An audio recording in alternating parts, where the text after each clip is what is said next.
Deixe para tomar água agora depois da mensagem. A não ser que você não possa e não consiga mesmo ficar. Mas deixe para que você possa sair da presença do Senhor depois dessa mensagem, porque Deus tem uma palavra para o seu coração. Quando nós nos colocamos diante do Senhor, na posição de ouvir Deus falar, Deus sempre fala conosco. Deus sempre fala conosco. Por bondade, por misericórdia, é assim que funciona o culto. Nós adoramos, nós prestamos ao Senhor a nossa adoração, e é isso que nós viemos fazer aqui nesta noite, amém, irmãos? Nós viemos adorar ao Senhor, e o Senhor sempre ministra uma palavra nos nossos corações. Deus tem algo para o seu coração nesta noite. Abra a Bíblia no primeiro livro dos Reis, capítulo 19. Primeiro de Reis, capítulo 19. Primeiro de Reis, capítulo 19. Glória a Deus. Nós vamos do primeiro versículo até o versículo 18. Primeiro de Reis 19, versículo 1 ao versículo 18. Em adoração, cante. Eu me rendo a Ti, Tu és como um rio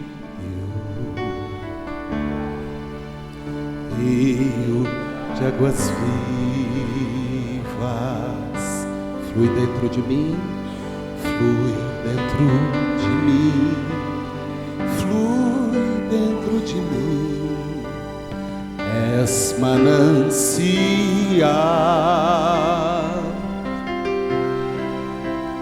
fonte inesgotável,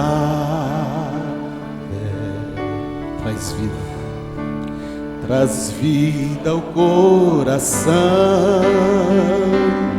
Como o rei Davi, quero ouvir. Como o rei Davi,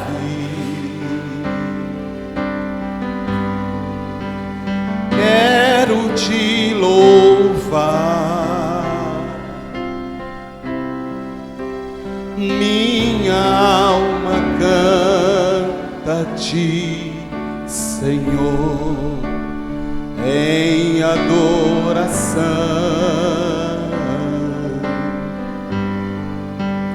Digno és de louvor, majestade santa. Meu prazer é Te dizer: Te amo, ó Senhor. Aleluia. Quero ouvir os irmãos da igreja.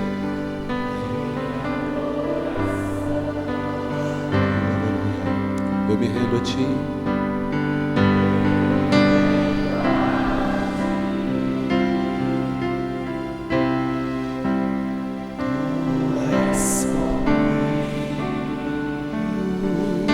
Rio de águas vivas,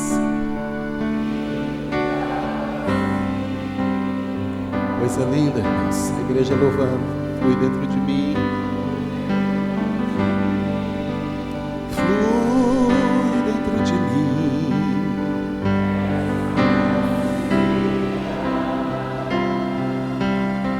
Fonte inesgotável,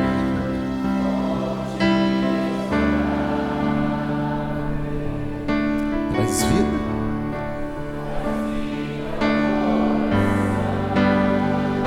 Como o rei Davi, bem forte.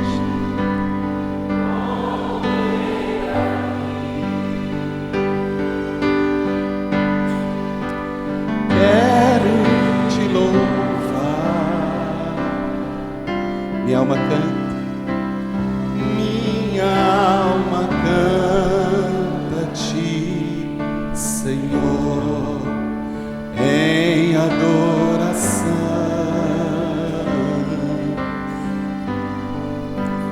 Digno és de louvor, majestade santa.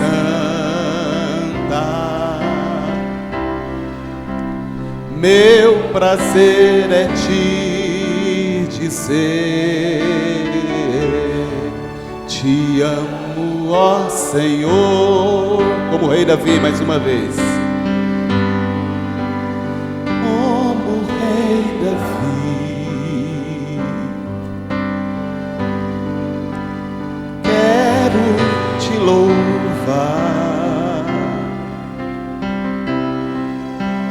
Minha alma canta a ti, Senhor, em adoração.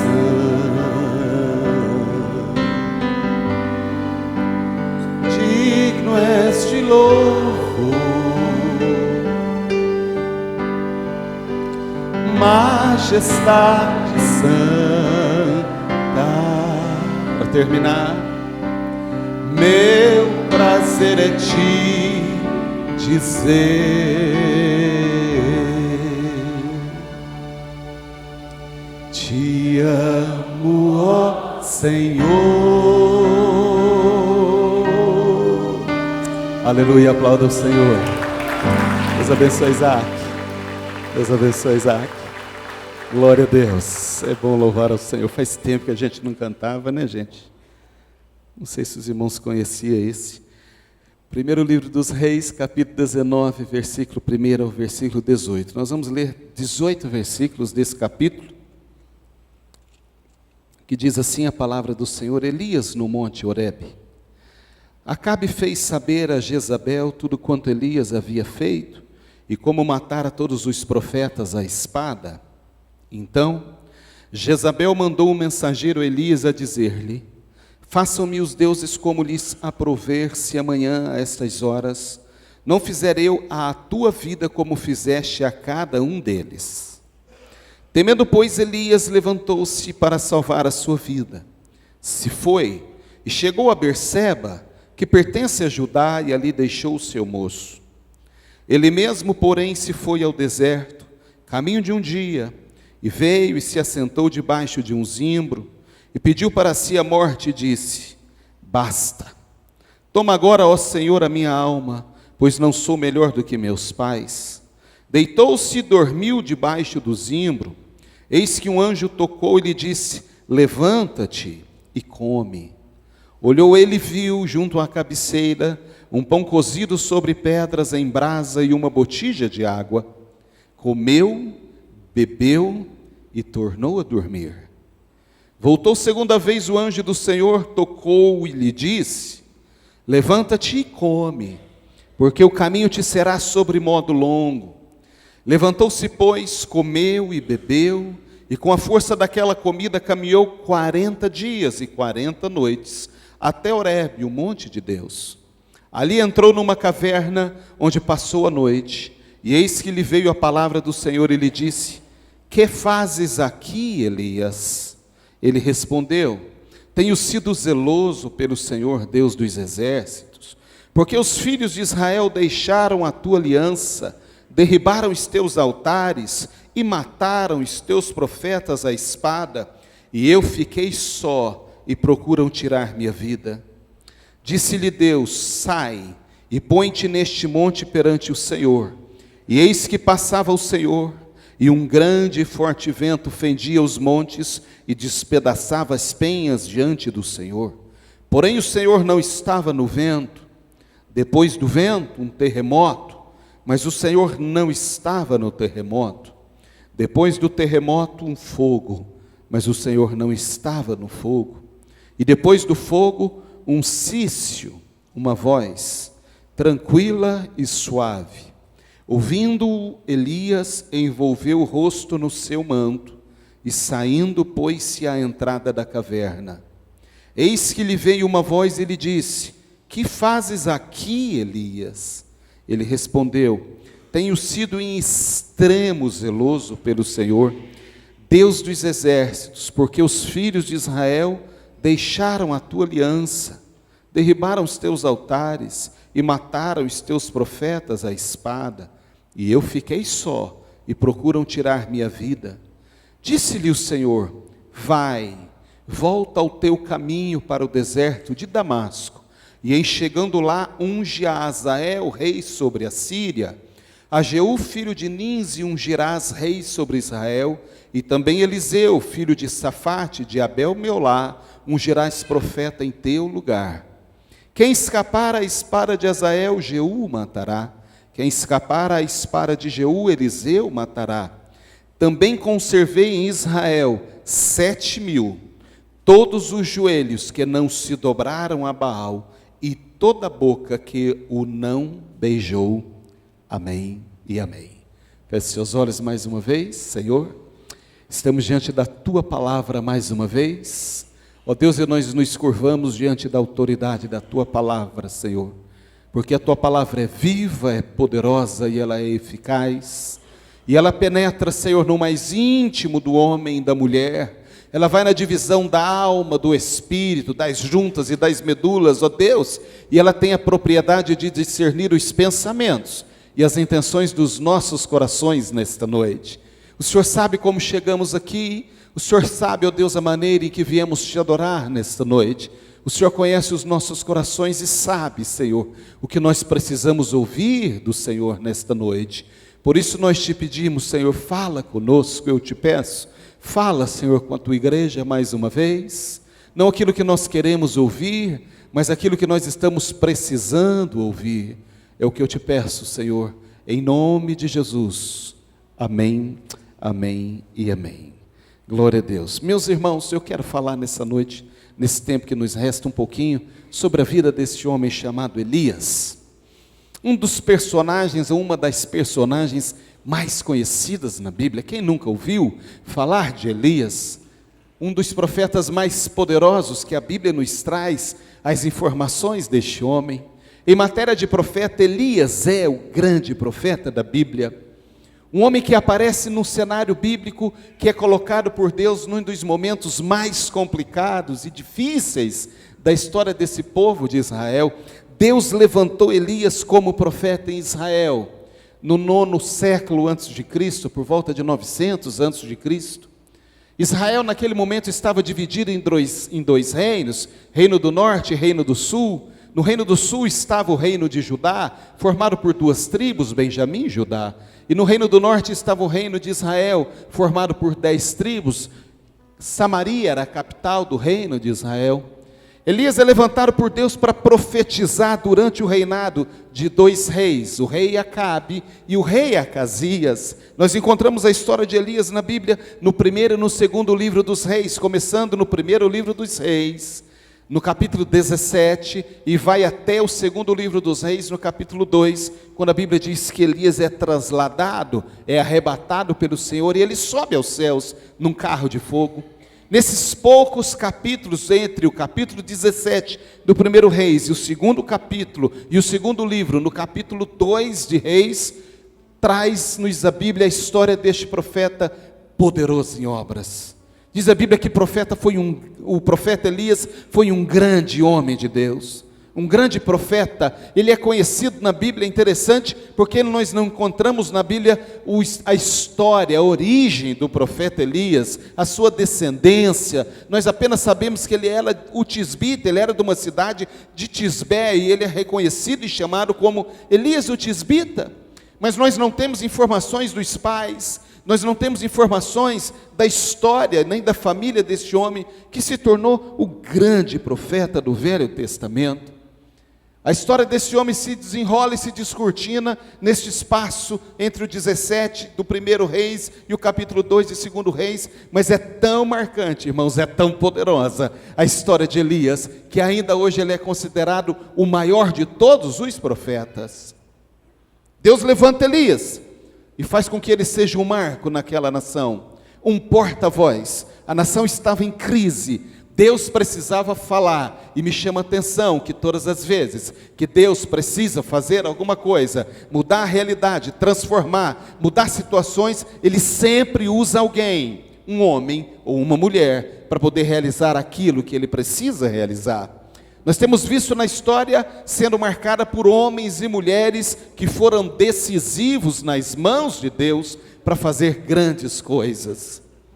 Esse homem chamado Elias, diz a Bíblia, que ele teve um ministério muito relevante, Mas esse texto que nós lemos do capítulo 19 não diz muito isso daí para nós. O texto que nós lemos no capítulo 19 nos apresenta um homem, um profeta, escondido no fundo de uma caverna, com medo de uma mulher chamada Jezabel. Parece um contrassenso. Pode botar som aí, Isaac. Parece um contrassenso.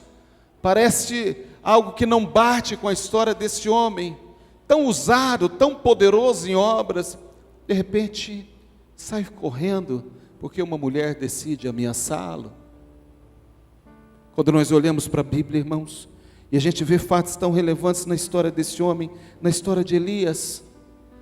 No capítulo 17, quando começa a história de Elias, já no comecinho do capítulo, a Bíblia diz que Elias aparece profetizando diretamente ao rei Acabe, que era o rei de Israel, marido de Jezabel. E ele entrega uma profecia da parte de Deus, e sabe o que ele disse? Não vai chover na terra de Israel mais, segundo a minha palavra. Ele não disse, Silas, segundo a palavra de Deus. Esse homem tinha tanta autoridade, esse homem tinha tanta intimidade, esse homem estava debaixo de uma graça e de uma unção tão poderosa do Espírito, que ele diz ao rei Acabe: não chove mais nesta terra, segundo a minha palavra. E a Bíblia diz que 3 anos e meio não choveu em Israel, porque Deus honrou a palavra do profeta Elias. Ele já chega confrontando tudo e todos, porque Israel naquele momento estava entregue à idolatria e à adoração a um Deus chamado Baal. Jezabel era mulher de Acabe, mas esse casamento era um casamento de interesse. Os reinos precisavam se juntar, ela era de um outro reino, e Acabe, pensando estrategicamente e politicamente, querendo aumentar e alargar as tendas do reino de Israel, decidiu contrair casamento com Jezabel. E essa mulher, diz a Bíblia, que ela era adoradora de um Deus chamado Baal e de uma deusa chamada Azerá. E quando ela se casa com o rei Acabe, diz a Bíblia que ela traz os profetas de Baal, lá da terra dela, e os profetas de Azerá, ela traz para Israel e bota esse povo tudo na folha de pagamento do reino de Israel. Então passa a ser agora os profetas de Baal e de Azerá, ou Azera, quem dava o norte, quem dava o curso, quem ditava a regra no reino de Israel. Não era mais o Deus dos deuses, o Senhor dos senhores, não era mais o Deus de Israel, o Senhor, Deus criador dos céus e da terra, que era adorado. Agora era Baal, e era essa deusa, porque Jezabel introduziu o culto a Baal no costume e no culto dos israelitas e dos hebreus. Diz a Bíblia que esse Deus Baal, ele era conhecido por controlar as estações e os tempos. Era ele quem controlava quando ia chover, quando não ia chover, quando ia fazer frio, quando ia ter seca. Baal era conhecido como um Deus das estações. Era ele quem tinha autoridade de controlar. E aí Elias aparece e vai lá na toca de Baal e diz: eu é que vou dizer agora quando vai chover. Segundo a minha palavra, não chove mais em Israel. E a Bíblia diz, irmãos, que os céus se fechou, e não chovia mesmo mais em Israel. Parou de chover, porque Elias disse, debaixo de uma autoridade de Deus, que não iria chover, e não choveu. Ele chega confrontando esse rei chamado Acabe, e na sequência diz a Bíblia que ele sai da presença do rei, e Deus manda a Elias um banquete através dos corvos. Ele senta às margens do ribeirinho lá de Querite, do córrego de Querite, e Deus alimenta Elias lá por muito tempo, mandando para ele pão e carne, mandando os corvos entregarem pão e carne, irmãos, para Elias no Querite. Até que chega um momento que o ribeiro seca, e Deus fala com ele: está na hora de sair agora, o Querite não vai mais prover o que você precisa. E ele vai para um lugar chamado Sarepta, que significa fornalha, terra muito quente. E a Bíblia diz que havia fome naquele lugar, porque a chuva não descia. Israel, que estava experimentando um tempo de prosperidade, debaixo da palavra de Elias, agora a realidade muda. A crise começa a ser instalada. Havia uma crise moral, havia uma crise espiritual, e agora começava uma crise material. E Elias era considerado o grande culpado dessa crise material, porque quando não havia chuva, não havia colheita, não havia colheita, não havia mantimento, havia fome na terra. E ele chega em Sarepta e diz a Bíblia que ele é alimentado, ele tem um encontro com uma mulher chamada viúva de Sarepta. Ele pergunta: o que você tem? Ela diz: um pouquinho de azeite na botija e só um pouquinho de farinha na panela. Deus usa Elias, ele multiplica o azeite e a farinha da viúva, e a sua família vivem de tudo aquilo, ele é alimentado também. E assim, irmãos, vai se desenrolando a história desse homem chamado Elias. Aí chega no capítulo 18, e há um grande desafio, conhecido como o desafio do Monte Carmelo. Elias volta a se encontrar com o rei Acabe e faz um grande desafio para eles. Diz a Bíblia que ele afronta Jezabel, Acabe, o reino e os profetas. E diz: é o seguinte, vamos parar com essa discussão aqui. Vamos decidir hoje, agora, quem é Deus de verdade em Israel. Se o Senhor Deus dos céus é o Deus, ou se o Baal é o Deus. E a Bíblia diz que juntou 450 profetas de Baal e mais 400 profetas de Azerá. Eles se juntaram lá no Monte Carmelo e Elias propôs um desafio e disse: nós vamos oferecer 2 sacrifícios. Traga 2 animais, traga 2 novilhos, um para mim e um para esses profetas. E nós vamos preparar o altar, e cada um vai oferecer o seu sacrifício nesse altar. Mas nós não vamos colocar fogo no altar. Nós vamos colocar o animal sobre o altar, nós vamos colocar lenha sobre o altar, e cada um de nós vamos clamar ao seu Deus. E há de ser, diz assim a Bíblia, há de ser que o Deus que responder com fogo é quem vai ser adorado como Deus. E a Bíblia diz: a eles pareceu bem, aos profetas de Baal e de Azerá, prepararam o altar, colocaram o animal, e diz a Bíblia, Elias disse: começa vocês a chamar, começa vocês a clamar primeiro. Porque se Baal responder primeiro, nós já paramos com tudo e nós vamos adorar esse Baal. Eu dou a chance para vocês de começar. E diz a Bíblia, lá os profetas começaram a clamar: Baal, manda-nos fogo sobre esse altar. Baal, manda-nos fogo sobre esse altar. E foram clamando, e o tempo foi passando, e as horas foram passando. E diz o texto, próximo do meio-dia, Elias dizia para eles: clama mais alto.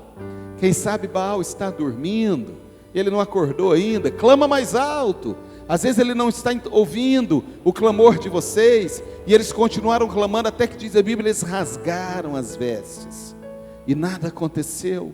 Não desceu fogo do céu, Baal não respondeu, ninguém respondeu. E os profetas, exaustos e cansados de clamar, sem resultado algum, disse: nós desistimos. Elias disse: ok, é a minha vez. E eles disseram: é a sua vez.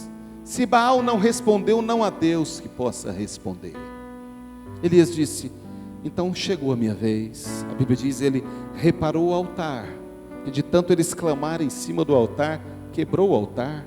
E ele reparou o altar do Senhor que estava quebrado, colocou o animal que coube a ele sobre o altar, pediu baldes de água, jogou sobre a carne, regou o altar com água, e disse: me dê mais água. E jogou mais água, e disse: o Deus que responder com fogo e lamber a água sobre esse sacrifício é o Deus dos céus.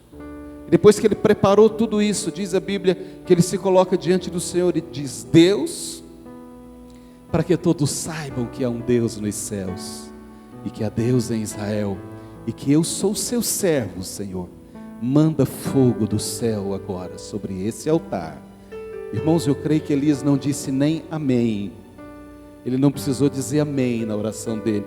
A Bíblia diz que Deus mandou fogo do céu, consumiu o holocausto e lambeu a água que tinha sido jogada sobre o altar.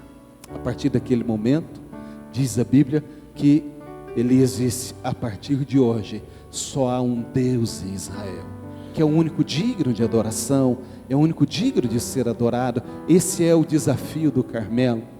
Esse é conhecido teologicamente como a Batalha do Carmelo, onde Elias enfrentou todos os profetas de Baal e de Azera juntos. Mas ainda no capítulo 18, Diz a Bíblia que ele se volta para Acabe e manda um mensageiro diz para Acabe: prepara os poços, prepara as vasilhas, prepara tudo, porque Deus vai mandar chuva agora sobre a terra. 3 anos e meio sem chuva. Ele mandou um mensageiro avisar Acabe, e ele saiu com um funcionário, com o ajudante dele, o moço que assistia a ele, e a Bíblia diz que ele se ajoelhou e disse para o moço: dá uma olhadinha no tempo, dá uma olhadinha para o céu, me diga como está o céu. E o moço voltou e diz: meu senhor, sol a pino, claro, nuvens brancas, céu azul, sol a pino. E ele disse: vá de novo, dá mais uma olhada, e continua orando. Diz a Bíblia que 7 vezes o rapaz foi olhar para o céu, e na 7ª vez, diz a palavra do Senhor que o moço viu de longe, levantando sobre a eira, levantando sobre a praia, uma nuvem mais escura um pouquinho, mas era uma nuvem bem pequenininha. A Bíblia descreve como uma nuvenzinha do tamanho da mão de um homem. Aquela nuvem era um pouco mais escura, um cinza mais escuro. E o moço voltou e disse: meu senhor, mudou um pouquinho o céu, agora não está mais tão claro. Ao longe no horizonte há uma nuvem do tamanho da mão de um homem, e é uma nuvem mais escura. É possível que talvez, quem sabe, e eu não sei, pode ser que sim, pode ser que não, mas talvez seja chuva. A Bíblia diz que Elias levantou da oração e diz: avisa o povo que vai chover. Essa é a resposta de Deus. Uma pequena nuvem é o sinal de uma grande chuva. E a Bíblia diz que chuva caiu sobre a terra torrencialmente. Tudo isso aconteceu, irmão, nesses 2 capítulos na vida de Elias. E aí o texto diz para nós no capítulo 19: Acabe fez saber a Jezabel tudo quanto Elias havia feito, e como matara todos os profetas à espada. Toda essa história, esse relatório que eu disse aqui para os irmãos, Acabe foi e contou para a mulher dele. Sabe aquele homem chamado Elias? Você não sabe, mas ele chegou até mim e disse que não ia chover, e não choveu. E depois ele começou a multiplicar azeite e farinha da panela dos outros. E aí depois ele foi alimentado por corvo. E aí depois ele resolveu desafiar os profetas de Baal e os profetas de Azera. E depois ele disse que ia chover e a chuva caiu. É esse homem chamado Elias. E a Bíblia diz que Jezabel mandou um mensageiro a Elias dizer: façam-me os deuses como lhe aprouver, se amanhã a estas horas não fizer eu a tua vida como fizeste a cada um deles. Depois de ter feito tudo isso, Jezabel ameaçou o homem de morte, Elias de morte.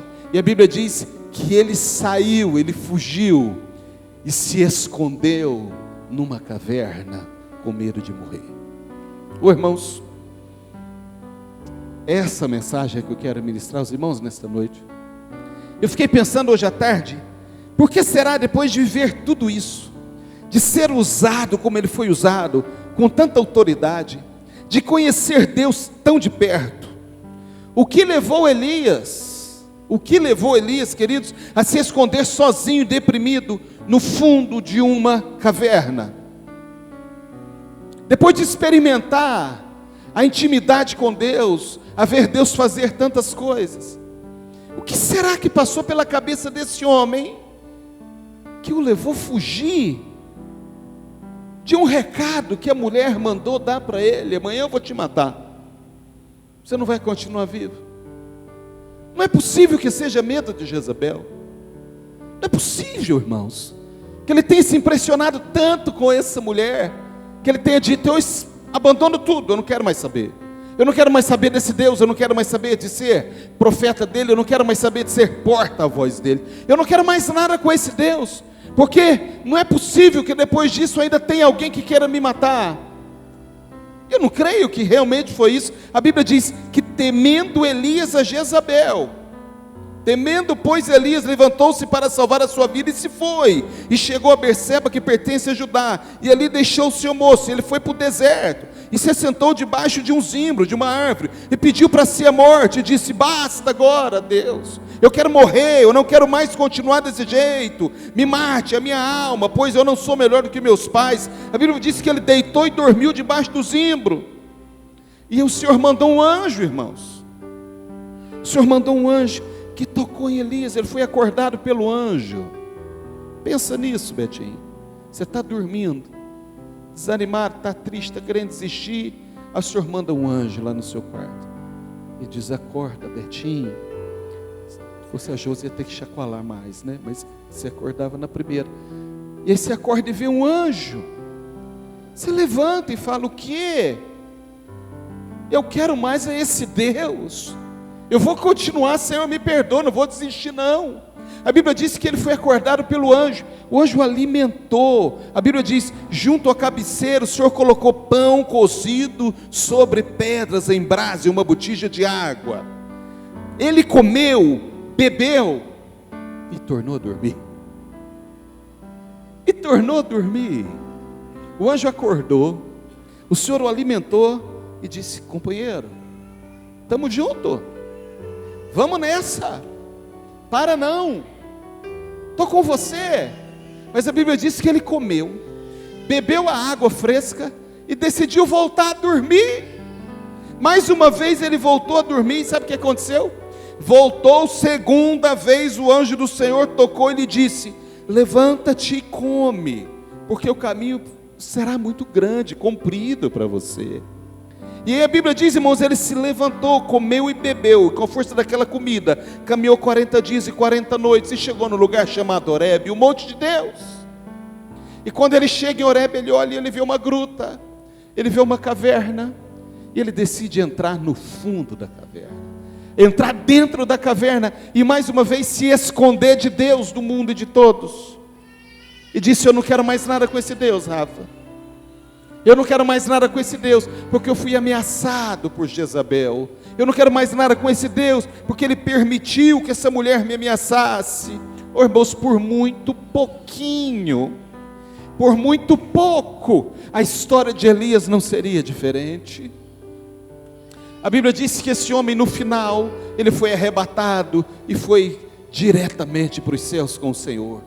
Mas isso foi no final, porque nesse momento aqui, por muito pouco, a história de Elias não seria diferente. Por muito pouco, o que nós leríamos na história dele é: profeta Elias é encontrado morto, sozinho, no fundo de uma caverna. Talvez esse seria o fim de Elias, se Deus não tivesse insistido com ele. Elias é encontrado morto, depois de um tempo em depressão, tirou a própria vida, com as próprias mãos. Por muito pouco esse não seria o fim desse homem chamado Elias. Por isso que a Bíblia diz que melhor é o fim das coisas do que o começo delas. Eu preguei aqui um dia desses sobre isso.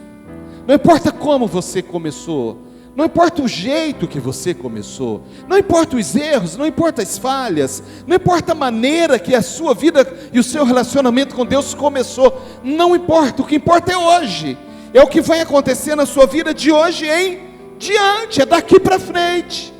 Não importa se você o abandonou em algum momento, desanimado, pensando em desistir, deprimido, no fundo de uma caverna. Ei, queridos, quem nunca entrou aqui numa caverna e pensou em largar tudo?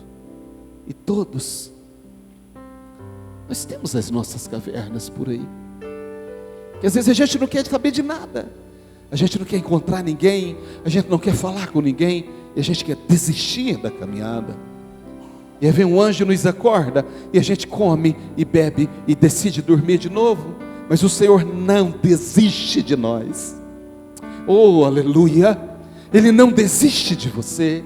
E todas as vezes que você entra na presença dEle, seja num culto como este, porque Ele está aqui, Ele reina, Ele governa neste lugar. Todas as vezes que você chega no ambiente onde o Senhor está, onde o Espírito Santo está conduzindo a reunião, onde o Espírito Santo está presidindo e dirigindo, Deus vai encontrar uma maneira de falar ao seu coração, de tocar em você, de fazer você perceber que Ele está com você e Ele não desiste de você. Elias entrou no fundo daquela caverna, tinha tudo para morrer ali. Se eu, ou se Deus pensasse como eu, talvez ele tivesse ali ainda, só os ossos. Porque Deus podia dizer do céu: depois de tudo que eu fiz com esse cara, depois do tanto que eu usei, depois da autoridade que eu dei, ele desafiou 450 profetas de Baal, 400 do outro lado de Azerá, e eu honrei ele. Ele chegou diante do rei Acabe e disse: não vai chover, segundo a minha palavra. Não foi nem segundo a minha, podia dizer Deus, mas mesmo assim eu honrei ele. Agora uma mulher diz: eu vou te matar amanhã. Ele quer desistir de tudo. Mas Deus não é como eu, Deus não é como você, Deus não é como nós. A gente desiste, a gente abandona, a gente acha que a gente já fez muito, a gente acha que a gente já insistiu muito com alguém. E às vezes a gente até diz assim: agora eu não vou te falar mais nada, eu cansei, se vira.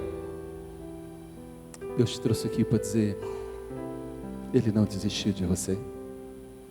Ele vai falar tantas e quantas vezes for necessário, para que você entenda que Ele não vai te deixar. Ele vai nos ensinar a ter paciência com pessoas. Ele vai nos ensinar a ter paciência com aquelas pessoas que cruzam o nosso caminho, ou que fazem parte da nossa vida, e que a gente às vezes quer desistir, que a gente acha que a gente já falou muito e já fez muito, e acha: não, eu já fiz a minha parte. Vai mais um pouquinho, vai um pouco mais, não desiste, fala mais um pouco, acorda pela segunda vez, coloca mais um pouco de água, leva mais um pão quente mais uma vez.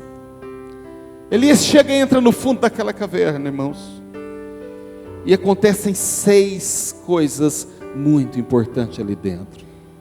6 momentos muito importantes dentro daquela caverna, entre Elias e Deus, que o texto que nós lemos nos traz a informação. Eu fiquei pensando, queridos, não pode ser possível que foi por causa de Jezabel que Elias entrou nessa depressão, nesse processo de entrega, de desânimo. Não pode ter sido só por causa dessa mulher chamada Jezabel. E quando nós lemos o texto, quando nós lemos os versículos que se seguem,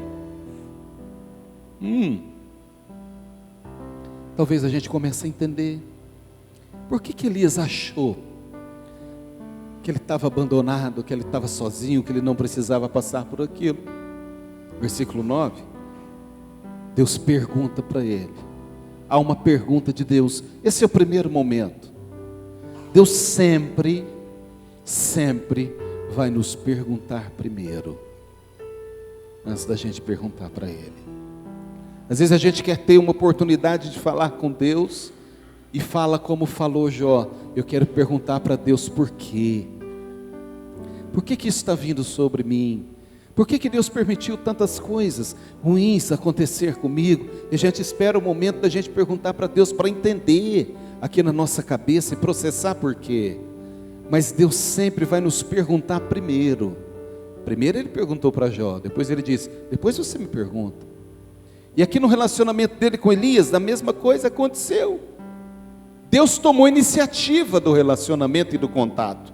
Deus tomou iniciativa desse encontro. E o versículo 9 diz assim: entrou Elias numa caverna, onde passou a noite, e eis que lhe veio a palavra do Senhor, e lhe disse: que fazes aqui, Elias?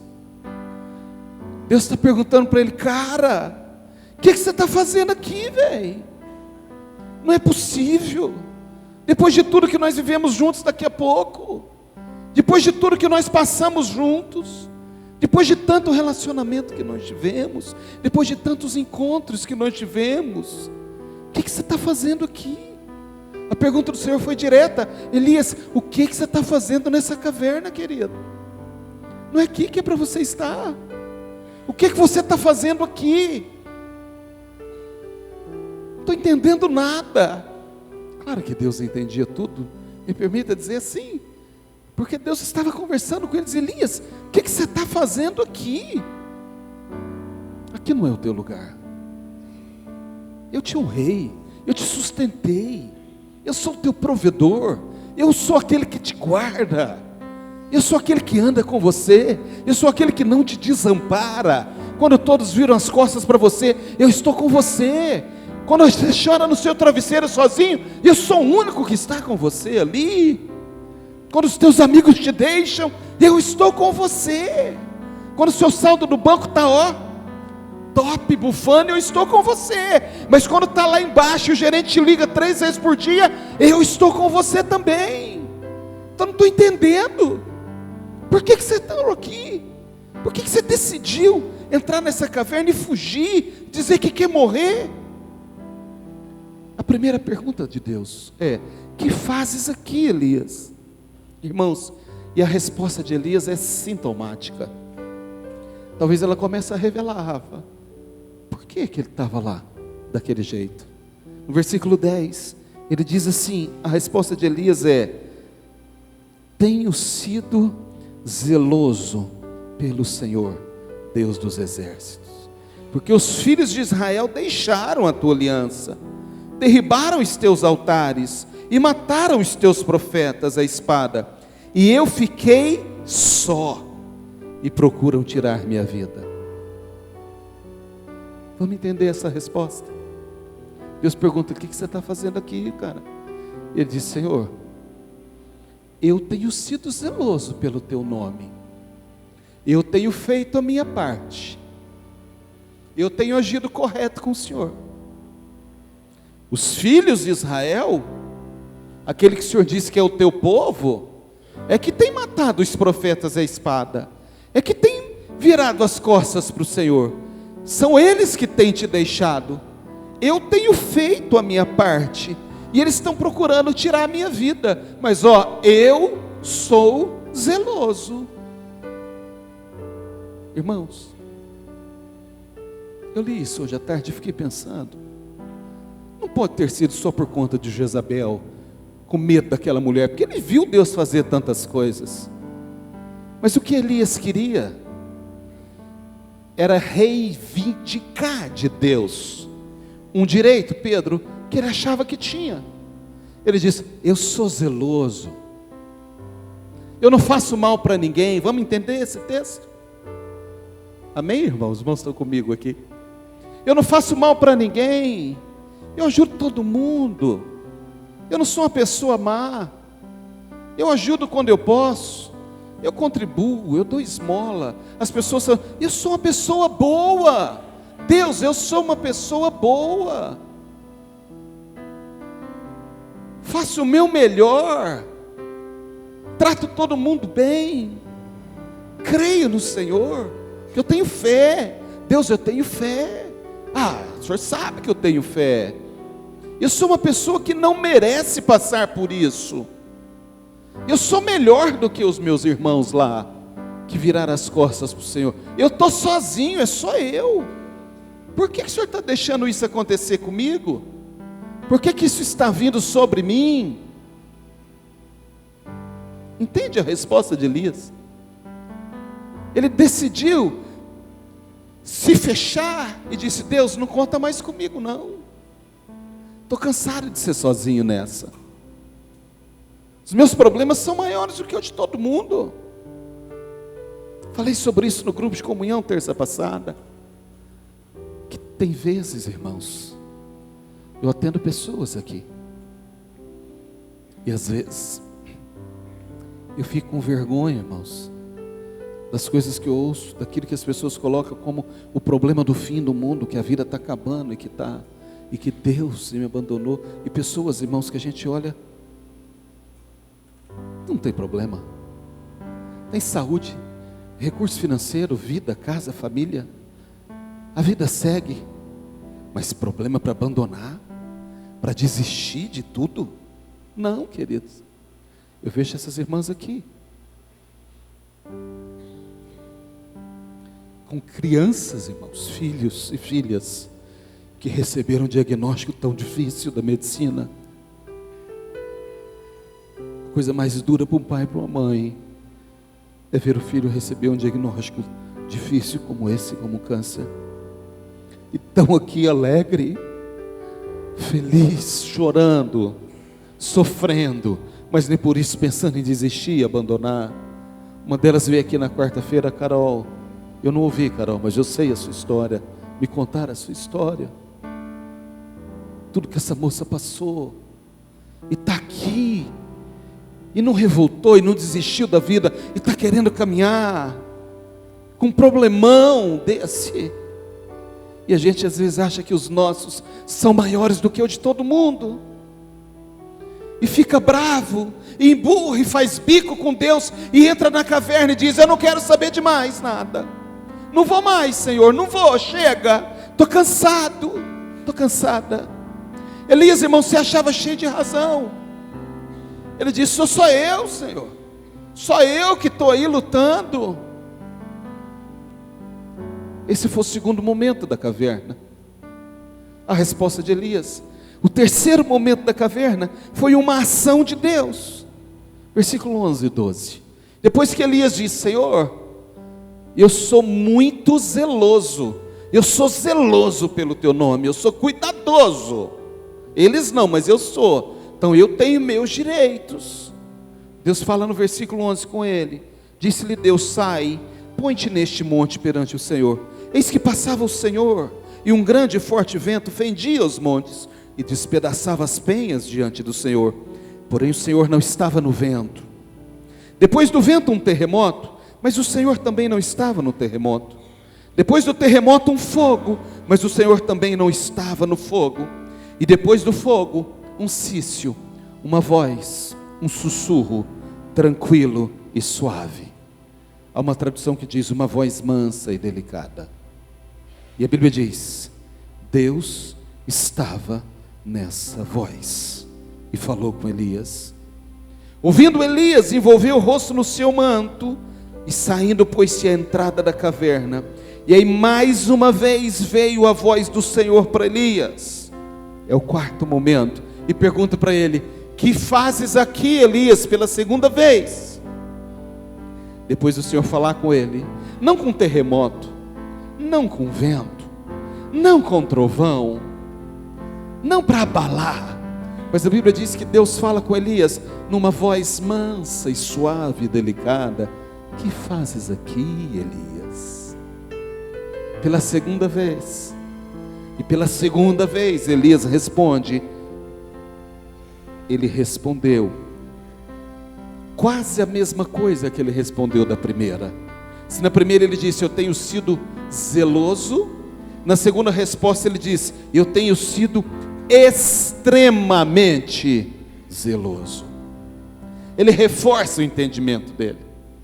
Eu tenho sido extremamente zeloso pelo Senhor. E eles querem me matar, e só eu fiquei. Eles mataram os profetas e estão querendo me matar também. É o quinto momento dentro daquela caverna. Porque ele está achando que ele tem muito problema, e que ele está cheio de razão, que a vida dele está muito complicada, está muito difícil, e Deus não está olhando para mim. E o Senhor pergunta: o que você está fazendo aqui? E ele responde a mesma coisa: eu estou meio triste, Senhor, porque as coisas não estão acontecendo do jeito que eu queria. Eu queria que as coisas acontecessem assim, assim, assado, mas está acontecendo do outro jeito. Então é aqui mesmo que eu vou ficar. Eu vou desistir, eu vou abandonar. Conta comigo. Não, porque não respondem, não falam. Eu chamo o povo para te servir. Elias era profeta, irmãos de Israel, e o trabalho dele era conclamar o povo ao arrependimento. Ele dizia: Senhor, eu chamo o povo para te servir, eu chamo o povo para te adorar, eu chamo o povo para vir para a comunhão, eu chamo o povo. E eles não querem nada. Então esquece, Senhor, eu também não quero nada não. Eu sou extremamente zeloso. Eu quando pego para fazer, eu faço bem feito. Eu quando pego para fazer, eu dou o meu melhor. Mas as pessoas não querem nada com o Senhor. Então eu também, estou fora. Aí, queridos, Deus faz algo maravilhoso com Elias. E eu já vou terminar. Mas chega um momento que Deus fala para Elias. É o sexto momento dentro da caverna. Deus dá uma resposta final para ele. Está no versículo 15. Disse-lhe o Senhor: vai, volta ao teu caminho para o deserto de Damasco. Deus disse: vai e volta o teu caminho. Ou seja, o mesmo caminho que você fez para chegar aqui, você faz de volta agora. Volta pelo mesmo caminho que você veio aqui. E outra coisa que eu vou te dizer, igual você, Elias, eu tenho 7.000 homens que não se dobraram o joelho perante Baal, nem o adorou e nem o beijou. Igual a você está achando que você está sozinho? Eu tenho 7.000 homens, Elias. Não é só você, mas você precisa voltar pelo teu caminho, para que a gente possa ter um encontro de novo. E não vai ser aqui dentro dessa caverna, não vai ser que escondido como você está. Nós vamos ter um encontro de novo, lá atrás. A Bíblia diz, há um texto na Bíblia que diz: lembra-te de onde caístes e arrepende-te. Então o Senhor nos faz voltar, o Senhor fez Elias voltar ao mesmo caminho de onde ele veio, porque era lá que Deus tinha que sarar, era lá que Deus tinha que curar, era lá que Deus tinha que restaurar. Deus decide falar com Elias, fica de pé, vou terminar essa mensagem nessa noite, irmãos. Deus decide falar com Elias no fundo daquela caverna, para colocar Elias numa condição onde ele pudesse ser completamente restaurado pelo Senhor. Se não fosse Deus insistir, se não fosse Deus voltar muitas vezes a falar com Elias, talvez o final desse profeta não seria o final que ele teve. Talvez a gente não estaria nessa noite nem falando de Elias, se Deus tivesse desistido dele. Mas Deus não desiste, e é por isso que você está aqui. Por isso que Deus te trouxe aqui. Porque algumas vezes nós nos achamos cheios de direito diante de Deus, na condição de dizer para Deus: Senhor, o Senhor sabe como eu sou. E Deus sabe mesmo. E Deus sabe. Deus, eu não vou continuar não, eu não quero. O Senhor disse: não, eu não desisto de você. Por isso que todas as vezes que eu encontrar com você, eu vou mandar um anjo para te acordar. Eu vou te dar pão, eu vou te dar água. A palavra é pão e a palavra é água, porque ela é alimento e ela sacia a sede, e ela também é água que lava. Por isso que todas as vezes que você tem um encontro com Ele, Ele está sempre te lembrando: eu não desisto de você. Não adianta a gente apresentar para o Senhor os nossos direitos, as nossas razões. Elias resolveu e decidiu se fechar numa autodepressão, numa autodepreciação também, porque ele achava que Deus não estava vendo, porque ele achava que Deus não estava agindo, porque ele achava que Deus não estava com ele, e que ele estava sozinho. Ele disse: eu cansei de ser só eu. E Deus disse: o que você está fazendo aqui? Eu tenho muitas coisas para fazer com você, por você e através de você. Quero dizer algo para você nessa noite. Deus não vai te dar paz, não essa paz que só o Senhor pode dar. Eu quero dizer que Deus não vai te dar descanso, paz de descanso, enquanto você não decidir voltar a colocar os pés na jornada com Ele. Uma vez que nós ouvimos o Senhor, uma única vez na vida sequer, que nós tenhamos ouvido a voz de Deus, nunca mais nós somos a mesma pessoa. Não tem jeito, queridos, não tem jeito. Se em algum momento da sua vida Deus falou ao seu coração, você sentiu o Espírito Santo bater no seu coração, fluir dentro de você, você não é mais a mesma pessoa. Esquece, não tem jeito, não tem como. E é por isso que o Senhor não desiste. Por isso que todas as vezes que você vem no culto, parece que a palavra é para você. Eu ouço isso ali, todo dia ali. Eu vou terminar esse culto, eu vou sair correndo porque eu quero te dar um abraço lá. Eu faço isso todas as vezes. Não vai embora sem me dar um abraço. Eu quero te abraçar, eu quero pedir para que Deus abençoe a sua semana. E todas as vezes que eu estou lá, não acontece, eu não me lembro de um domingo que passa, que alguém não diga: pastor, Deus falou comigo exatamente hoje, dentro de um quadro da minha vida, que eu precisava ouvir. Porque todas as vezes que nós nos colocamos e nós chegamos na presença dEle, Deus sempre vai ministrar uma palavra ao teu coração, que você precisa ouvir, que é o Senhor querendo atrair você a Ele de novo. Então quando a gente diz, sai um pouquinho, desarraiga um pouquinho dEle, afasta um pouquinho dEle, Ele vem com a palavra e diz, vem aqui, ei, o que você está fazendo aí? É a pergunta do Senhor para você nessa noite. O que você está fazendo aí? O que você está fazendo neste lugar? O que você está fazendo que você não voltou para o caminho que o Senhor te colocou ainda? O que você está fazendo que você não colocou o pé na jornada para caminhar com Ele? O que você está esperando mais? O Senhor diz, o que você está fazendo aí, Elias? Não estou entendendo nada. Eu te conheço, você me conhece. Vamos junto nessa caminhada. Oh, aleluia. Feche seus olhos e vou orar por você nesta noite. O texto diz, o versículo 19 diz, partiu pois Elias dali. Que você faça como Elias, parta do lugar onde você está, saia dessa zona de conforto, saia dessa de depressão, saia dessa de achar que o teu problema é o maior do mundo, saia dessa situação de achar que não tem jeito, que está cansado, saia disso.